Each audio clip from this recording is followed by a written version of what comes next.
Meanwhile, the second annual Reconciliation Run took place at Boulevard Lake. The run brought out hundreds to honor the survivors of residential schools and the children who never returned home. Jessica Clement reports.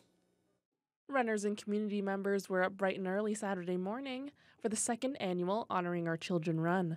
Go! Thank you to our runners.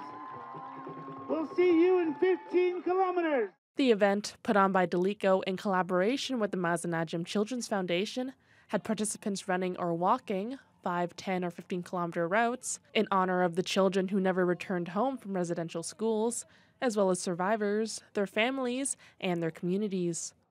The run brought out over 300 people from all over Ontario, including Jennifer Fiddler and her group, who came in from Bearskin Lake First Nation. Our group is sponsored by the Choose Life program.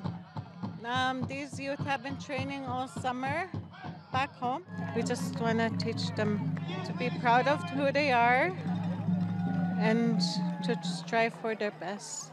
Anika Guthrie, vice president of the Mazenajum Children's Foundation board, says the run, like other events in the city, help Canadians understand and reflect on Indigenous history in Canada. It's a day where we pause and reflect and recognize and acknowledge that this is Canadian truth and history and the impacts that that's had on Indigenous nations here in Canada. And the beautiful thing about this run is how the runners and the Indigenous community here in Thunder Bay are just surrounded by the love and support of community. Last year's run raised $50,000 for the Mazenajum Children's Foundation, and Guthrie says they're hoping to exceed that goal this year.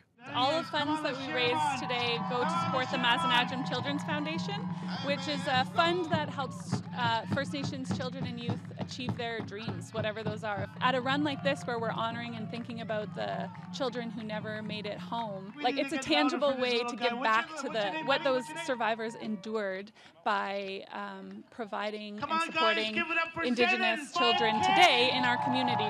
Guthrie is hopeful that the run will be able to return year after year. Jessica Clement, TBT News.